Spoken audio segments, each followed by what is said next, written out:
Magandang araw mga ka-horror at welcome back nga po palang muli sa aking channel. Nandito na naman nga pala tayo sa bagong episode ng Kwentong Agimat at Anting-Anting. Alam nyo ba mga ka-horror, na sa mundo ng kalikasan ay may mga bagay na hindi lang basta simpleng bato o labi ng nakaraan? Oo, totoo yan. Isa na rito ang mga tinatawag nating fossil. Kung sa science, ang fossil ay mga buto o bakas ng sinaunang nilalang. Maaari itong hayop, halaman o anumang ebidensya ng buhay na nabuhay milyong-milyong taon na ang nakalipas. Isipin nyo mga ka-horror, hawak mo ang isang bato pero ang totoo pala ay bahagi yon ng isang hayop na nabuhay bago pa tayo ipinanganak. Para sa agham, kayamanan na yon. Dahil dito nakukuha ang mga kwento ng ebolusyon at kasaysayan ng mundo. Pero ito mga ka-horror, ang kamanghamanghang bahagi. Para sa iba, ang fossil ay hindi lang basta tanda ng nakaraan.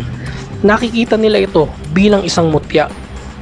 Isang bagay na may taglay na kakaibang kapangyarihan, misteryo at koneksyon sa mga puwersang hindi nakikita ng ating mga mata. Pero teka lang mga ka-horror, dahil hindi lahat ng fossil ay agad-agad na nagiging mutya. Ang mutya kasi mga ka-horror ay tinuturing na espesyal. Hindi basta napupulot, hindi basta nabibili, at hindi basta napapasa kahit kanino. Sinasabi ng matatanda na ang mutya ay biyaya ng kalikasan at ng mga espiritual na nilalang gaya ng engkanto o mga gabay mula sa kabilang mundo. Kaya kung may isang tao na nakatagpo ng fossil at piniling ituring itong mutya, kadalasang nilalagyan niya ito ng orasyon o panalangin para bang binubuhusan niya ng espiritual na kakayanan ang bagay at doon nagiging daluyan ng enerhiya at kapangyarihan. Mula sa ordinaryong bato mga ka-horror, bigla itong nagiging proteksyon, gabay o kasangkapan laban sa mga pagsubok ng buhay o minsan ay pampaswerte. Pero saan nga ba talaga nanggagaling ang lakas ng mutya mga ka-horror?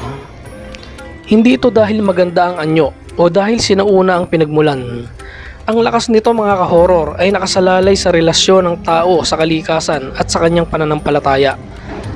Kung wala kang paniniwala, fossil lang talaga ang hawak mo. Pero kung meron kang respeto at koneksyon sa kalikasan at espiritual na mundo, doon lumalakas ang kapangyarihan ng mutya. Kaya nga mga ka-horror, hindi lahat ng makakakita ng kakaibang bato ay binibiyayaan nito. Ang ilan ay ordinaryo lang ang nakikita, pero ang iba nakakatagpo ng biyayang hindi natutumbasan ng pera. Kung tutuusin mga ka-horror, ang fossil ay isang paalala ng nakaraan, isang patunay na napakahaba ng panahon at paulit-ulit na umiikot ang pagbabago ng mundo.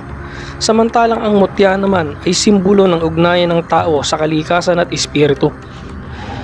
Kapag pinagsama, para itong tulay ng nakaraan at kasalukuyan, ng agham at paniniwala, ng nakikita at hindi nakikita. At dito makikita mga ka-horror na tayo mismong mga tao ang nagbibigay kahulugan sa mga bagay. Kung paano natin sila tinitingnan, doon lumalabas ang kanilang kapangyarihan. Pero paalala lang mga ka-horror na ang mutya, lalo na kung fossil ang pinagmulan, ay hindi dapat abusuhin. Hindi ito para ipagyabang o gawing kasangkapan ng kasakiman. Dahil kapag ginamit mo ang kapangyarihan para sa pansariling interes lang, mawawala rin ang bisa nito. Ang biyaya ng kalikasan mga ka-horror ay bigay lang sa mga taong may malinis na kalooban. Kaya ang mutya ay dapat gamitin bilang gabay, proteksyon at paalala na hindi tayo ang hari ng lahat, kundi bahagi lang tayong mga tao ng mas malawak na mundong pinagmumulan ng hiwaga. Kaya isipin nyo ito mga ka-horror, ang fossil ay mananatiling alaala ng nakaraan. Ang mutya ay mananatiling sagisag ng hiwaga. Pero ang tunay na kapangyarihan nasa tao pa rin. Kung paano mo pinapahalagahan ng mga bagay, paano mo ginagamit, at paano mo nirerespeto ang kalikasan.